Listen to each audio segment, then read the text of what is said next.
Great pleasure to introduce Drew Houston, our first keynote speaker. Drew is a Colorado Springs native and brings enthusiasm and passion for the work of Citizens Project. Prior to accepting the role of executive director at Citizens Project, she held many volunteer roles and worked as community organizer for a health equity organization. An action-oriented leader, Drew is drawn to the verbs in the Citizens Project mission, and upon earning her master's degree in leadership in 2020, feels most excited about leading Citizens Project as it continues to engage, empower, and challenge the community. Drew, thank you. Thank you, Paula. And thank you to all of the members of AAUW for having me here with you this morning. As I move through the screen share that I prepared, you might wonder if Paula and I swiped notes ahead of time. And I just want to say to you now that we did not, but I will take that as confirmation that we are on the right page. I am on the right page. And as I share my screen with you,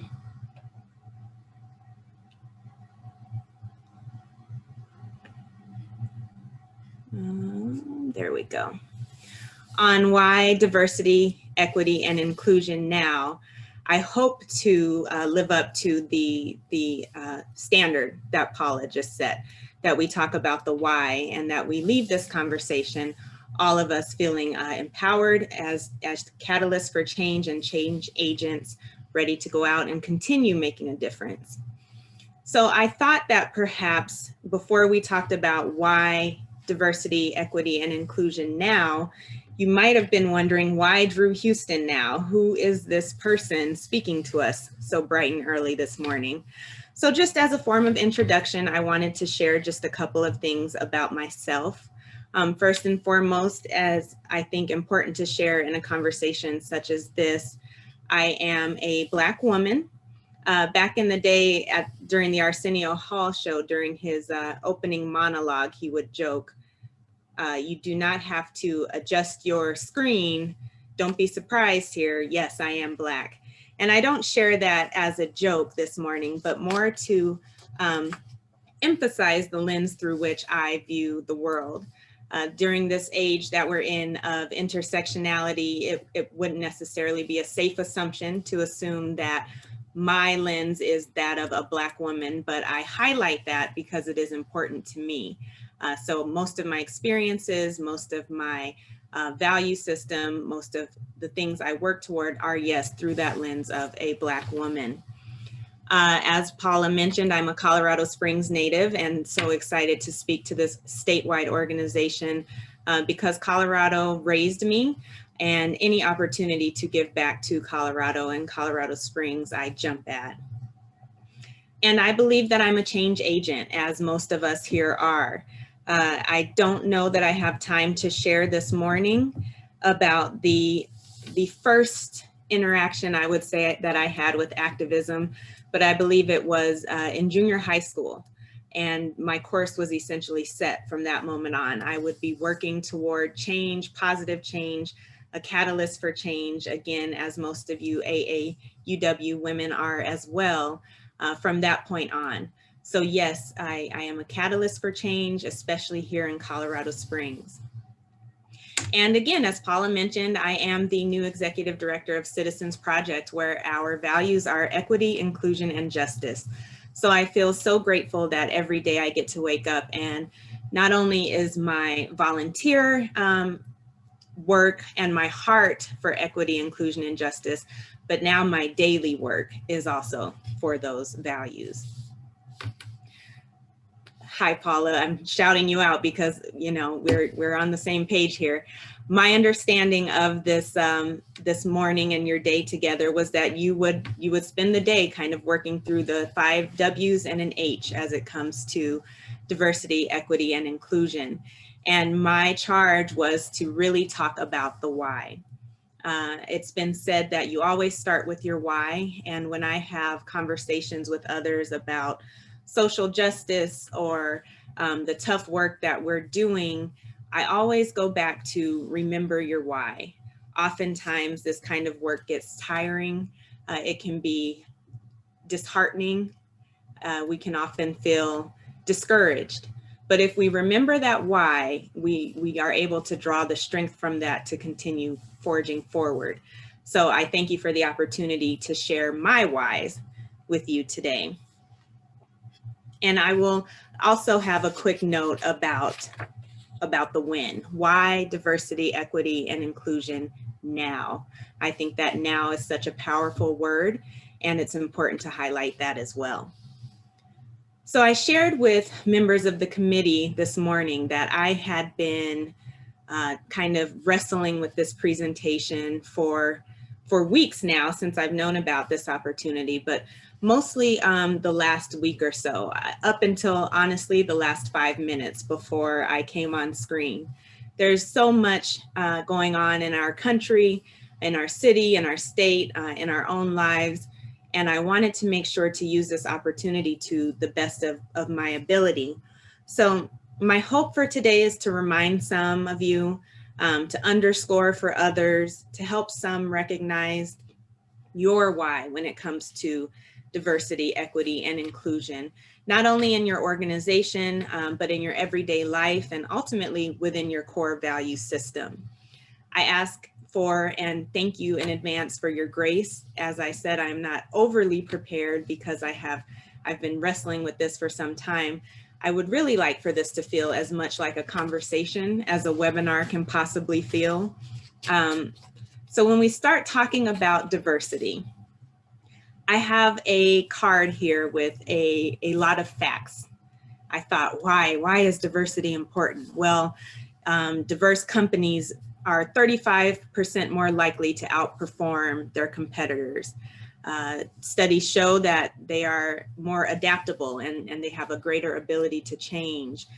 Diverse companies are looked at as socially responsible. And I've got this long list of facts and things I pulled from articles and scholarly journals and things of that nature. But it occurred to me something that my father said, which is we don't tell our children bedtime facts. We tell our children bedtime stories. And the reason for that is because we connect as people through story. So what I'd like to do when I talk about the why of diversity is share my story or a story with you. And so I've named this story A Tale of Two Schools. So I'd like to take you back. I won't say how long ago it was, but I was in kindergarten, or I was going into kindergarten. At the time, my parents, I'm sure, were very excited because they had the opportunity and they were financially able to send their children to private school. Now, a conversation about whether or not a good education should be based on your ability to afford it is something we can certainly save for another day. But at that time, my parents were grateful, proud, and blessed for the opportunity to send their kids to private school. As I've mentioned, I'm a Colorado Springs native, and I began kindergarten at CSCS, Colorado Springs Christian School. Now, I'll pause here and mention that I have a relatively large family here in Colorado Springs.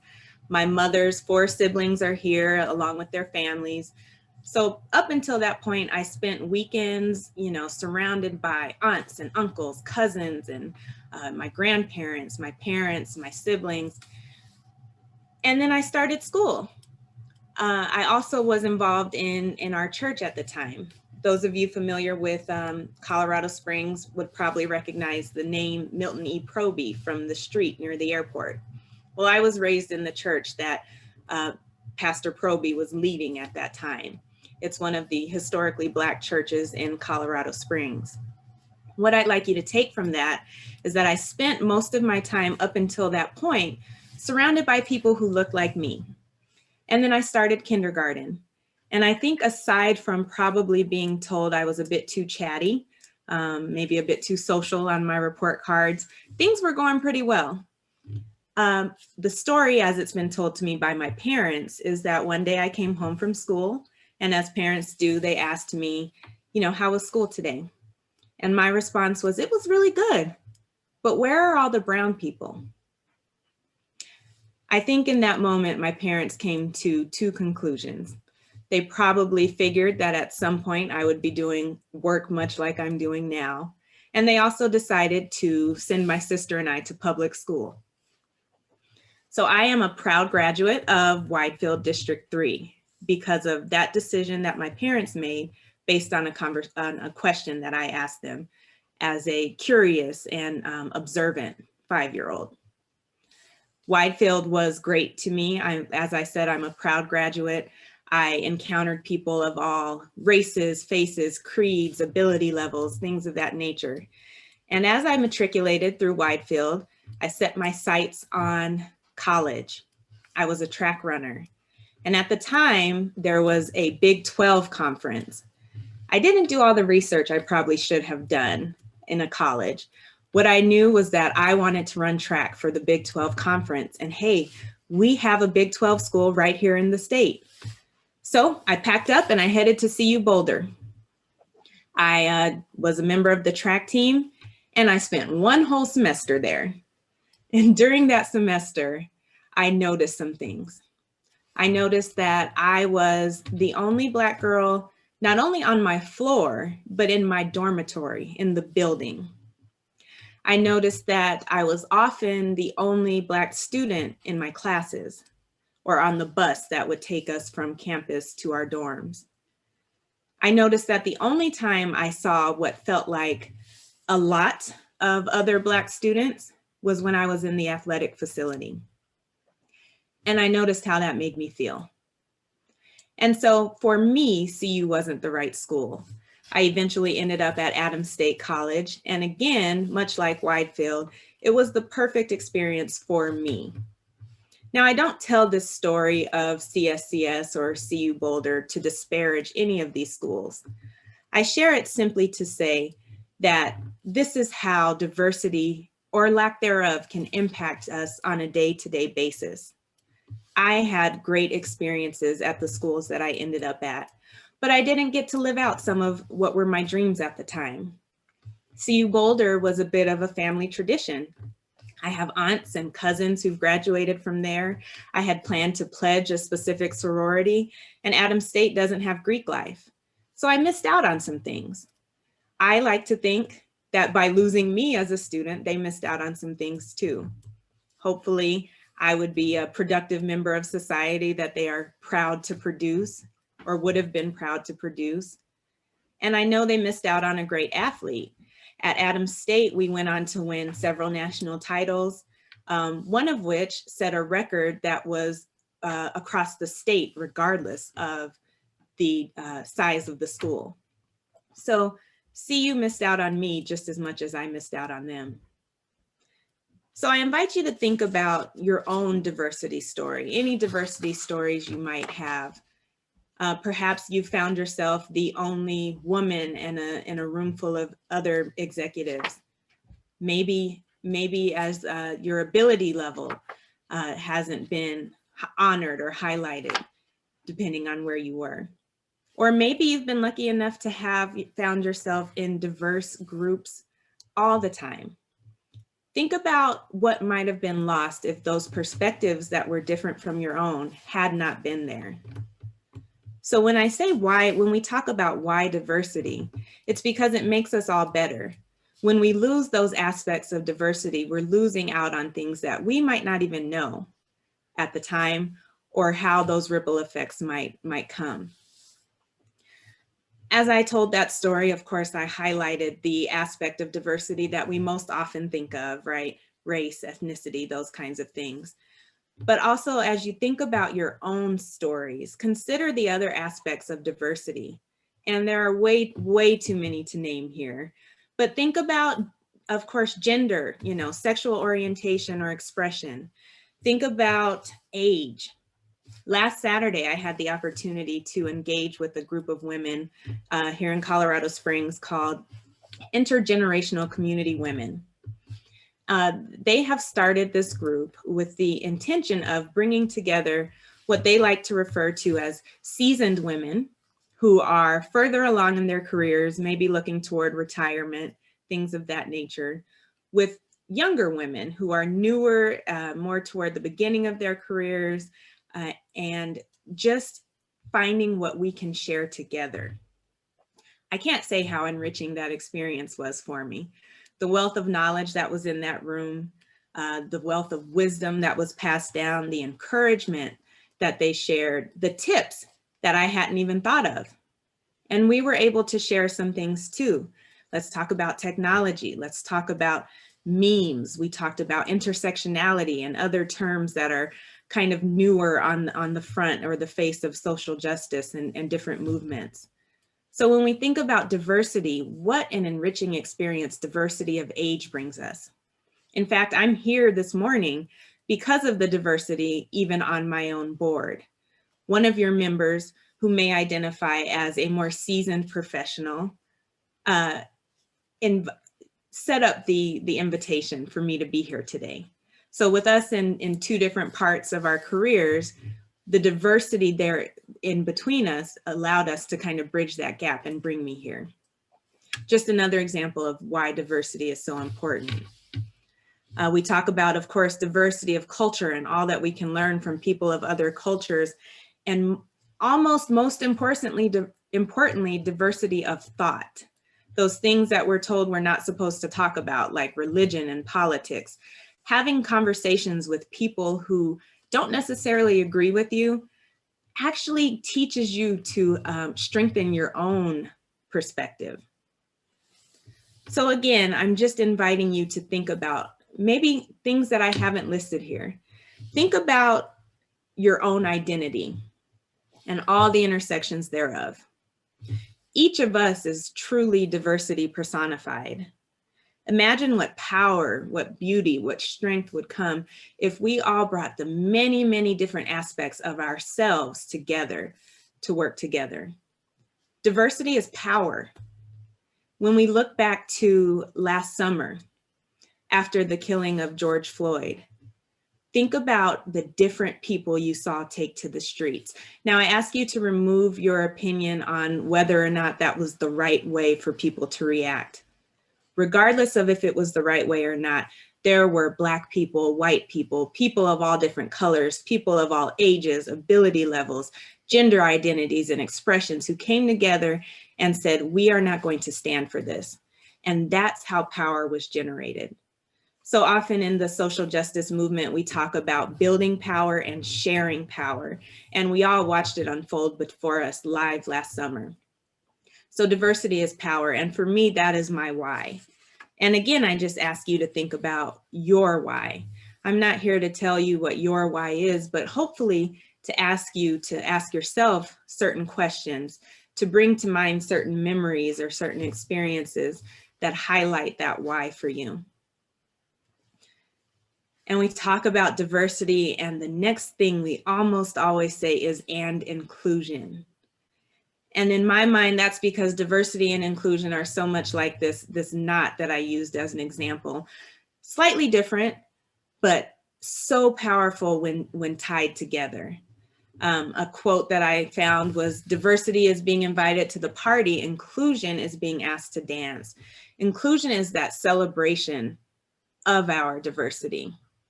And when I thought about being asked to dance, I had another story come to mind. So many of my foundational experiences happened during my matriculation through school, and my story about inclusion is no different.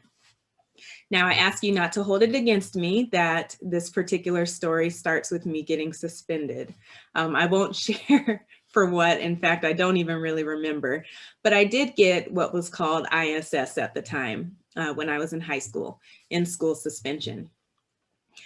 And as I made my way to a part of the school that I had actually never seen before, I remember thinking, you know, these are some kind of long, dark hallways. I didn't even know this part of the school existed. Interesting. Now I'll pause here and share a bit more about my family. I mentioned already that I have a tight-knit family here in Colorado Springs, and I have a cousin who is the same age as me. She and I went to school together from about 5th grade all the way through graduating from the same high school together. Often we would attend similar social events, you know, where one mom can drive us both to the basketball game, that kind of thing. Up until this point, I'm not sure I had realized that I didn't really see my cousin often during the day at school. I didn't really see her at all. Now, this cousin had what were called at the time special needs. And as I was walking on my first day of in-school suspension, I think I had a couple, I was walking down this long hallway in a part of the school that I wasn't familiar with, that seemed dark and dingy. And I passed by a classroom and I locked eyes with my cousin. And without thinking, I waved and smiled and continued on my way. But, you know, you have a lot of time to think in ISS. And I began to think, why is she in this part of the school? And what I realized is that at that time, special needs students at my school were essentially housed in a completely different part of the school. They had to go down this hallway. They were in a part of the school that was used for the punishment of typically developing students. I've heard it said before that diversity is often counting people. Inclusion is making people count. And I wondered at that time, and I still wonder to this day, how much do you think those students felt that they counted in school? How would their experiences have been changed had they felt they counted more? How much would their foundational experience of school and matriculation through high school have been a springboard for other things had they counted in a different way? Again, some of these stories are simply a reflection of the times. Things have certainly changed, and I am very proud of the school that I went to. But this was something, this, in my opinion, was a misstep. And again, I ask that you just pause and think about inclusion in your own life over your own journey. What does it look like for you? Have there been times when you recognize that this isn't quite right? Something's a little different here. Are there things like, for me, this particular experience, inclusion wasn't a term of the day. I didn't say to myself or to my parents when I went home, hey, my school is not practicing inclusion. But I did go home and say, you know, this doesn't feel right. This doesn't seem fair. So why inclusion? Again, my answer may be a little bit different than yours, but my answer is because it is important that everyone has the opportunity to feel like they count. And you never know what feeling like you count does for a person's future and how that future can impact your organizations, your community, your day-to-day life. So why inclusion? I leave that as a question for you. And as we kind of move into thoughts on equity, as Paula mentioned earlier, I worked for a health equity organization. So I almost cannot help but share this screen. This is my favorite picture representation of equity. But again, I reminded myself that I'm not here to talk about the what or the how. I'm here to talk about the why. We know equity, we know what it means. And your CEO, I believe, is going to speak about embodying equity. So I won't say too much about it other than I thought about, and this title is making me chuckle. There was an essay written called The Great Equalizer. So I couldn't use that title. I can't steal it. But what I would have called The Great Equalizer, I decided to call The Great Inequity Exposer. And I'll pause for a minute before I share and just allow you all to kind of think about, in our history, in our lifetimes, in recent history, what would you identify as the great equalizer in this country and or the great inequity exposer?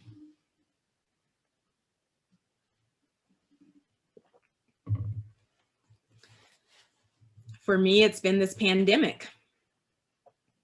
Regardless of where we were in the country, we were touched by this and inequities were exposed. I know AAUW, this is the Colorado chapter. Those of you in more rural areas, have you been able to maintain your meeting schedule as before? Have you been able to continue working as before? Or were inequities in even your broadband and your internet service exposed? For our students, all of us here hold education very dearly. For our students, what kind of inequities did they face based on this pandemic? So equity is important because, well, we've seen what happens when we don't have it. So the why on diversity, equity, and inclusion. I've talked about, for me, how diversity can enrich our lives. Talked about how it's a form of building and sharing power. Talked about how it impacted me on a personal level. And I hope that you're pausing to think about your why. For me, it comes very simply down to a phrase that Citizens Project used prior to my coming on board, but it's common ground for common good. Diversity, equity, and inclusion make us all better. When we rise by lifting each other up, and that is what diversity, equity, and inclusion embody. As I moved into thinking about the win, I did a little research on your organization. So that is the why. Again, I decided that it was not necessarily my job to answer the question for you, but to ask the question of you, why diversity, equity, and inclusion? And I hope that you have been able to identify your own why, or identify some questions that you need to ask of yourself and others as you lift up your why. But as we move into the win, I looked at AAUW, and I was just so energized and excited, enthralled by the work that AAUW has been doing. The title that I was asked to speak on is Why Diversity, Equity, and Inclusion Now? And I think a valid counter title might have been Why Diversity, Equity, and Inclusion Always? AAUW has been empowering women since 1881.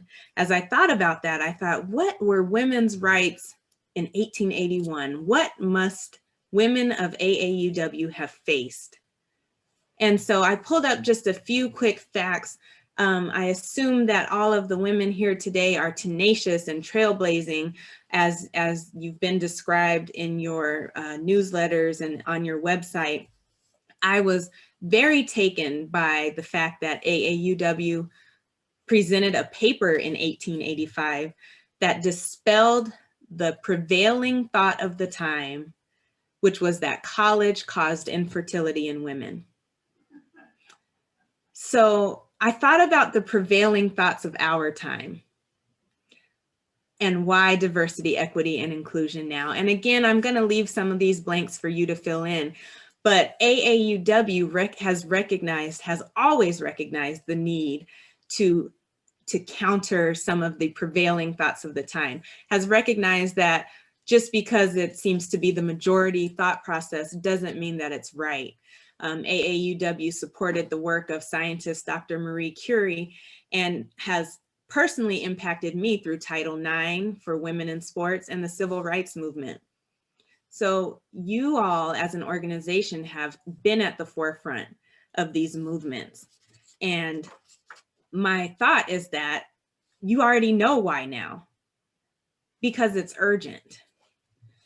So I saw this quote that we've all heard, and as members of AAUW, you've already decided not to be neutral in situations of injustice. And we can sit for, much more time than we have allotted and talk about what kinds of situations of injustice we're seeing today.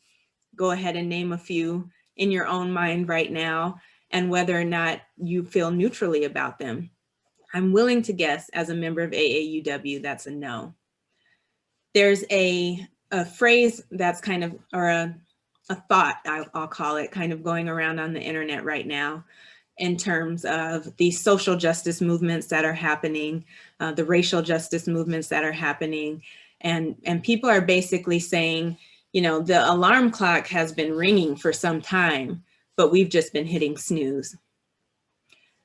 I would put forth and I would argue that AAUW as an organization and each of you as members who have chosen to support and be a part of this organization, that you've not been hitting snooze. I would argue that it is time to continue to wake others up. We have a responsibility to amplify the voices of those whose voices are not being heard as loudly as others. At the founding of AAUW, it was women's voices. You may argue that it's still women's voices. I recognize some of the major milestones that AAUW has hit as far as, women are graduating from college at a much higher rate than during the founding of the organization. There are more women and girls in STEM programs. So I recognize and applaud the desire of AAUW to kind of pivot with the times, to stay relevant, and to say, just because we're making strides, major strides in one area doesn't mean that we can't fight in another area. And I do use the term fight on purpose. We have to bring our collective power together to speak truth to power and to oftentimes fight to make the changes that we believe are necessary. And I mentioned that while I mentioned how often I changed this presentation this morning. While I was getting dressed, a song by one of my favorite artists came on, and I thought, I'm going to share that.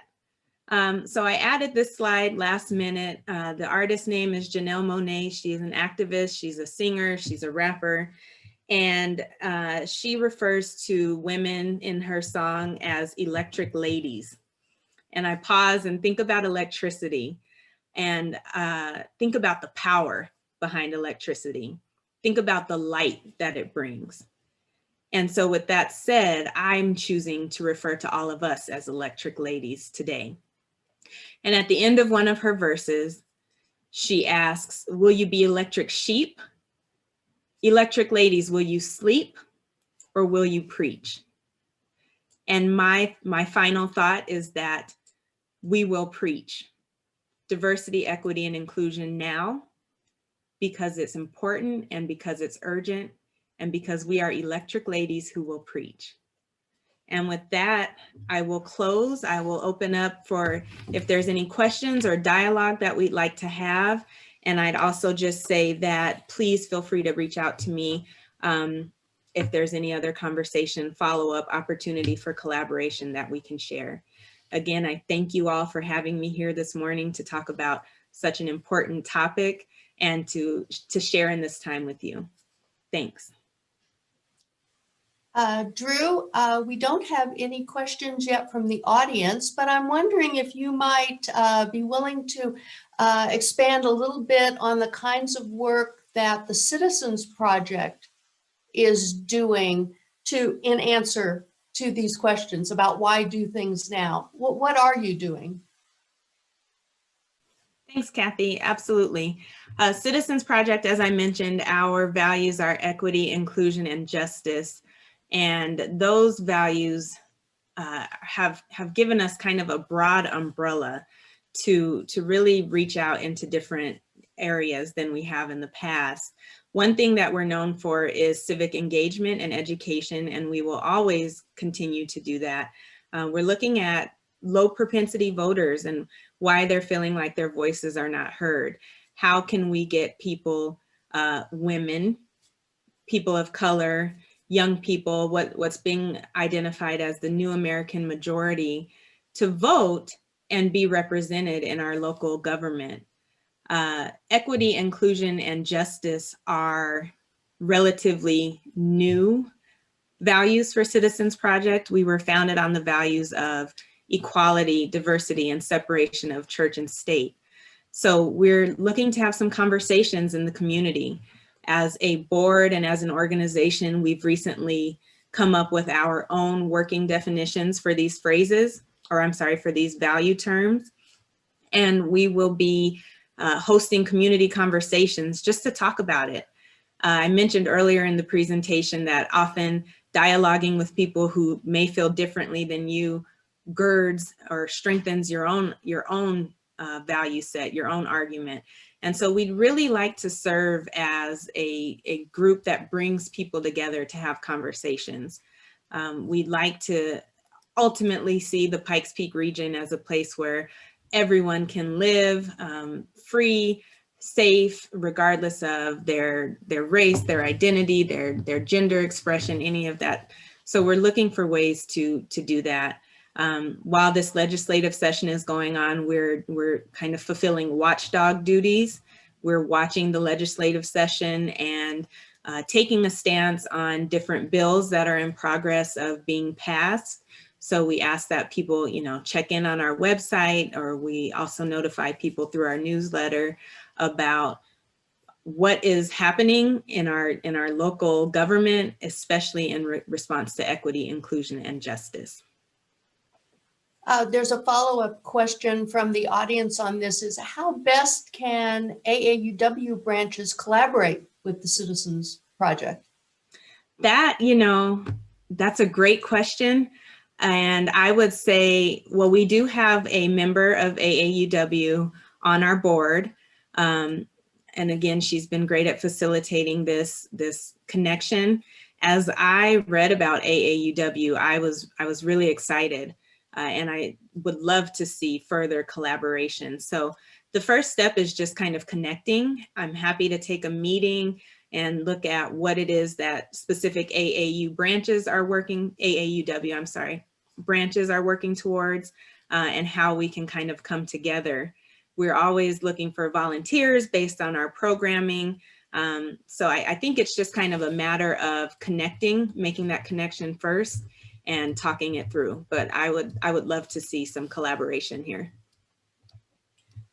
Could you make some comments about these categories of diversity, equity, and inclusion related to health? We're hearing a lot now because of the pandemic that not everyone feels that they are included, that they're getting adequate support.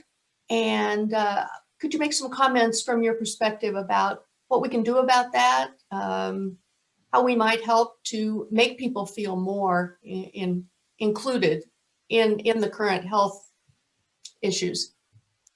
I will do my very best to comment on that. Yes, I mentioned before that I actually worked for a health equity organization. So when I put myself back in that mindset, my first thought is, when we talk about health inequity, we first have to look at root causes. So a lot of times, we're saying this particular group of people is, quote unquote, more unhealthy than another group. We have to take it a step further. Well, what kind of food do they have access to? Do they live in a food desert, which is defined as, not having access to a grocery store within a certain number of miles? So are they existing on, gas station food and fast food only? Health inequities and the root causes thereof extend so far into different systems that any work that we're doing in terms of social justice, diversity, equity, inclusion will probably impact those health inequities. So anywhere, systemic, the word of the day, right, is systemic. It's all tied together. So as we work towards bettering one area, we will likely be impacting health inequities. That's the kind of long range response. I would also say that something that Citizens Project is working on as well is just amplifying voices. So often we come together and we talk about, what can we do? How are we going to make these changes? And we make the decisions perhaps without the people we're talking about. So we used to say, make sure the voice is heard, or give people a voice.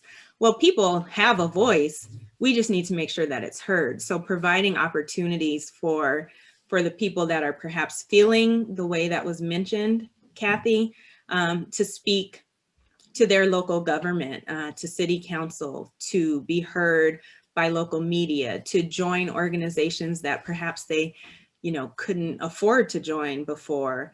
Finding different ways to amplify, to lift up those voices, I think would really go a long way, because we would be getting the guidebook from the people who are experiencing those inequities. Thank you. Mhm. There is another question from the audience. It says, do you do any trainings on leadership and how to practice the values of diversity, equity, and inclusion? Not yet. I appreciate that question. What I would say is I have attended those kinds of trainings, and I certainly recognize the importance of them. If Citizens Project hears enough from our community that kind of training is what the community wants in order to practice equity, inclusion, and justice, then we will work to bring in the experts. I have sat on panels and those kinds of things. I wouldn't necessarily call myself an expert in order to give a training, but would I look at bringing in a training for our community? 100%. Is there a Citizens Project branch in the Denver area, or are there other similar organizations that you work with or that we could work with in the various areas around Colorado? Citizens Project is Colorado Springs. We're focused primarily in Colorado Springs, but we do collaborate with various other organizations through the Colorado, Nonprofit Roundtable. That brings a lot of nonprofits together to kind of talk about how we can be better for our various communities. So while Citizens Project specifically is not in Denver, there are absolutely other organizations. Again, I would say Colorado Nonprofit Roundtable is a good place to start. If someone would like to reach out to me directly, I'd be happy to make a connection to some of our, counterparts in different areas of the state. There are people doing great work all throughout the state, much like AAUW and their various chapters. So I'd be happy to make that connection.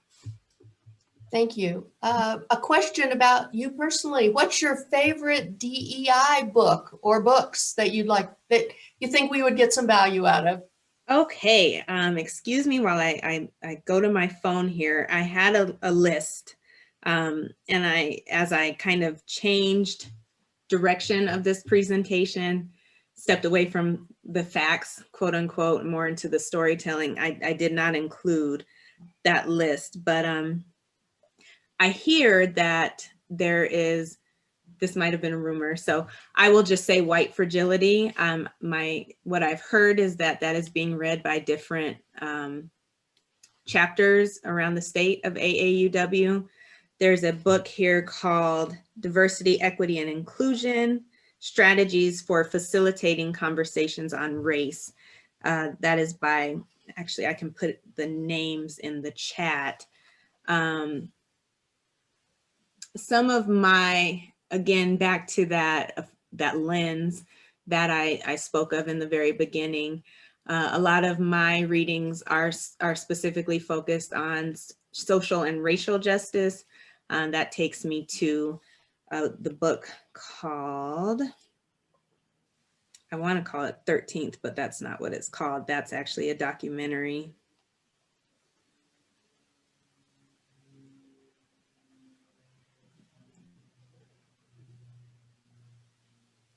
Thank you for your patience. No problem.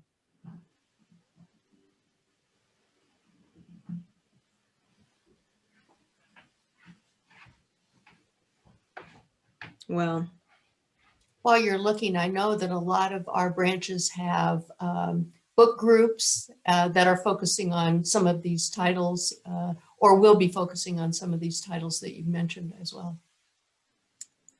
And I apologize for drawing a blank here. I have it.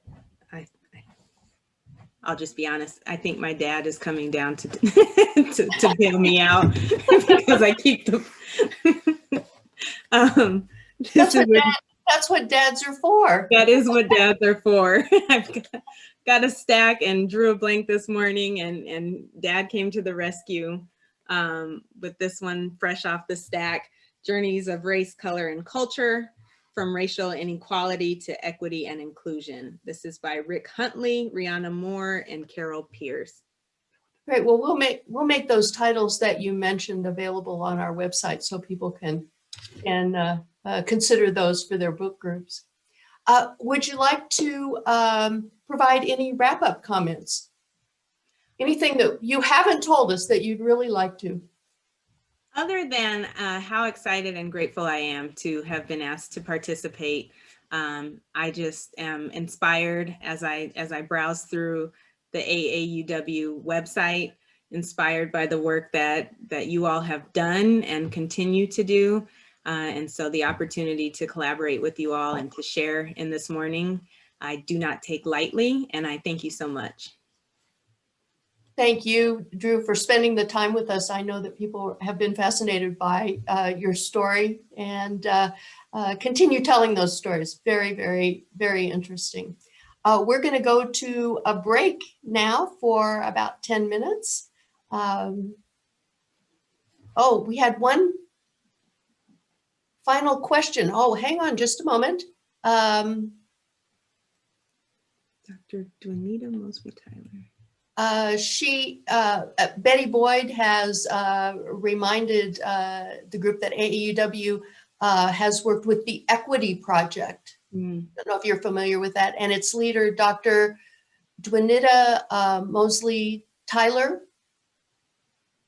And so there are some other organizations that we have worked with on these same types of issues before. So Wonderful. And thank you very much. And for me as well, as we look to, connect with other people to bring these messages to the community. Absolutely. Absolutely. Thanks again, Drew. And let's go to break. We'll be gone for about 10 minutes. Thank you.